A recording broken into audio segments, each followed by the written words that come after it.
Gusto nyo ba ng extra income? Mag-trade na kasama namin. I-on lang ang AI bot para siya na ang gagawa ng lahat para sa iyo. With 90% above win rate, register na for free. Trending sa social media ang pagreklamo ni Bronny sa tawag ng referee kay Flag. Grabe ang OKC, $822 milyong sa 3 players lang. At Stephen Curry, may reaction sa tambalan ni Al Horford. Kakasimula pa lang ng Summer League. Sa gitna ng off-season ng NBA, nakatutok na ang mga fans sa pagbubukas ng Summer League, lalo na para kina Bronny James at Cooper Flag. Nakita ang star ng Los Angeles Lakers na dumidepensa laban sa rookie ng Mavericks na si Flag at may tawag na foul mula sa referee. Nang kumalat online ang clip ng nasabing depensa, dagsa ang mga fans sa social media upang ibahagi ang kanilang reaksyon. Natapos na ni Bronny ang kanyang rookie year kasama ang Lakers habang si Cooper Flag ay bagong salta sa Dallas Mavericks. Nagbanggaan ang mga itinuturing na future superstars ng liga sa pagbubukas ng Summer League. Habang dinepensa ni Bronny si Flag, natawagan siya ng foul. Tinawanan lamang ito ni Bronny tila nabigla dahil malinaw na steal ito ayon sa maraming fans. Bronny clamped that. Ain't no foul. Bro can't even take Bronny and Mavs fans think he better than Luka. That wasn't no foul. Ain't no foul. Opisyal nang sinimulan ni Cooper Flag ang kanyang NBA journey ngayong araw. Suot ang uniforme ng Dallas Mavericks sa kanilang Las Vegas Summer League opener laban sa Los Angeles Lakers. Mataas ang pressure dahil sabik ang fans na makita kung makakayanan niya ang spotlight at matutulungan niyang baguhin ang kapalaran ng franchise. Pinili ng Mavericks si Flag ilang linggo lang matapos nilang itrade si former star Luka Doncic sa Lakers. Dahil dito, mas naging mabigat ang debut ni Flag dahil maraming naniniwala na siya ang magiging sentro ng rebuild ng Dallas. Bawat posisyon ay masusing binantayan, lalo't Lakers ang kalaban. Nagmula sa isang solidong freshman season sa Duke, nagpakita agad siya ng kumpiyansa. Nakapuntos siya ng 6 sa unang quarter, bagamat may ipinakitang potensyal na panatiling kontrolado siya ng depensa ng Lakers na binubuo ng isang gutom na Summer League squad. Naka 1 rebound lang si Flag, walang assist at 2 maagang foul sa loob lamang ng halos 10 minuto sa court. Dikit ang laban pagpasok ng halftime, hawak ng Lakers ang kalamangan. Nakakuha ng foul si Bronny sa huling bahagi ng ikalawang quarter at naipasok ang isa sa 2 free throws. Malalakas na pagtatapos mula kina Darius Bazley, Dalton Knecht at Scottie Pippen Jr. ang tumulong para makalamang ang Lakers sa pagtatapos ng half. At sa huli na ipanalo ng Dallas ang laro sa dikit na laban na may 2 kalamangan lamang. Sa sumunod na balita naman, matapos ang nakaraang season, naging kilalang pangalan na si Jalen Williams. Ang first-time All-Star at kampiyon ng NBA ay may contract extension ngayon bilang patunay ng kanyang pag-angat. Pumirma siya ng 5 taon na maximum rookie contract extension ngayong araw na maaaring umabot sa $287 milyon kasama ang Oklahoma City Thunder ayon kay Shams Charania ng ESPN. Siya ay isang two-way wing na nagmula sa isang breakout season kung saan nagtala siya ng 21 punto, 5 rebound, 5 assist at 1 steal kada laro para sa Thunder na nagtala ng 68 panalo at tuluyang naging kampiyon. Mas lalo pang napatunayan ni Williams ang sarili bilang pangalawang pangunahing opensa ng Oklahoma City sa likod ng MVP ng liga, scoring champion at finals MVP na si Shai Gilgeous-Alexander.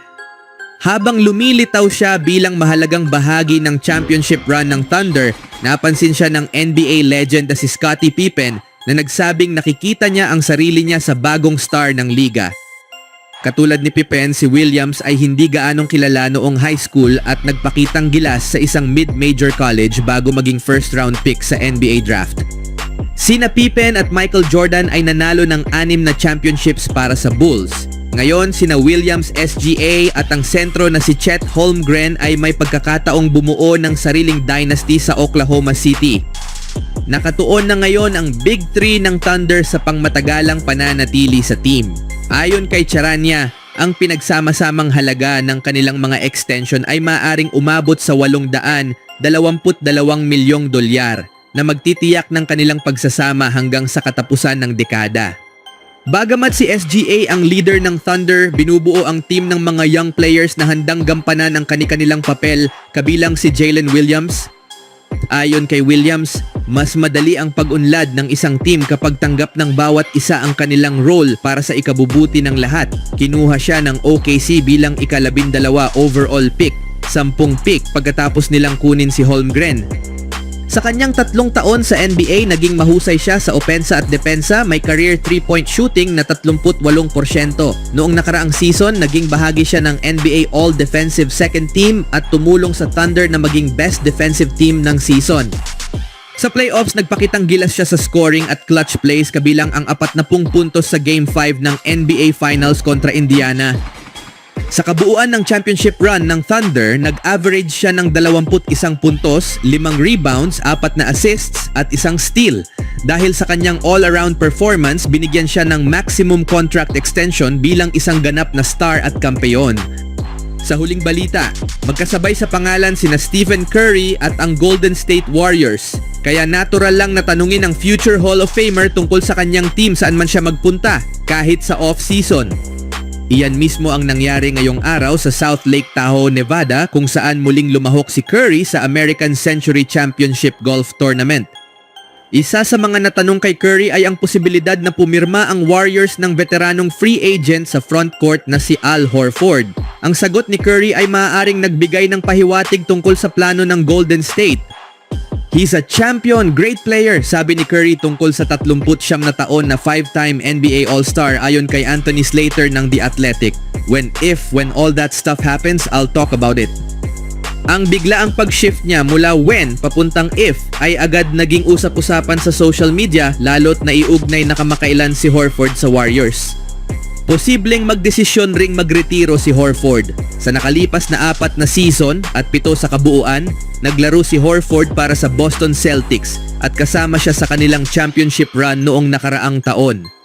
Ngunit kasalukuyang nagre-restructure ang Boston matapos ang 2 sunod na taon na nasa second apron, isang level ng salary cap na may mabibigat na parusa, kapwa sa aspeto ng pananalapi at roster flexibility. Ayon kay Brad Stevens, presidente ng basketball operations ng Celtics, upang makaiwas sa parusang ito, na trade ng team sina Drew Holiday at Porzingis, 2 starters, former All-Stars at mahahalagang bahagi ng kampyon nilang team noong nakaraang taon. Bagamat gusto ni Stevens na maibalik si Horford, mukhang hindi ito pasok sa plano ng Boston ngayong off-season.